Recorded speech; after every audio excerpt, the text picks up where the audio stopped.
پاکستان لخوا افغانستان کې د ټي ټي پی د مهم قماندان د وژلو ادعا او د ټي ټي پی سخت غبرګون دا چې حافظ ګل بهادر څوک دی او طالبانو روان کال کې څومره پوځیان وژلي نو جزئیات هم دلته وګورئ او چینل سبسکرایب کړئ.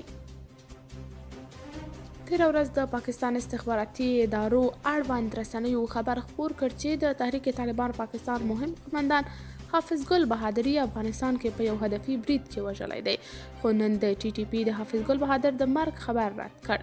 د ټي ټي پی یو لوړ رتبه مسؤل خبریال ویبپاڼې ته د پاکستان هغه ادعا رد کړه چې ویلي وو دوی په خوست کې حافظ ګل بهادر وژلی دی.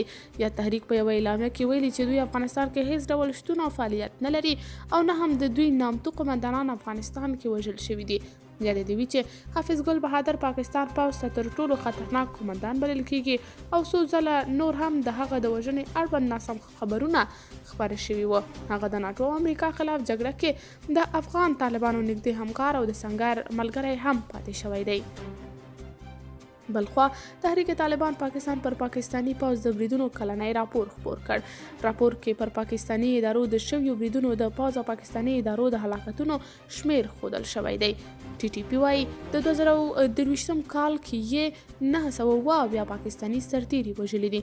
د پاکستان حکومت ضد جنګیدونکی تحریک ټي ټي پی وايي په 2023 کال کې پاکستان کې 881 بریدونه. د ډلې رسنیو ته په رالیږل شوې خبرپاڼه کې ویلي چې په دغه بریدونو کې 972 سرتیري وژلي، 1214 ټپیان کړي او 23 نور یې ژوندي نیولي دي. خبرپاڼه کې دا هم راغلي چې په یاده موده کې بېلابېل ډوله پوځي مهمات او وسلې هم لاسته ورغلي دي.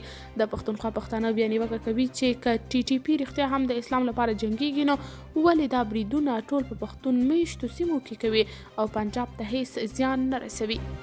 قدرمنو کتونکو، تاسو د دې موضوع په هکله څه نظر لرئ؟ کمنټ کې شریک، ویډیو لایک او چینل سبسکرایب کړئ.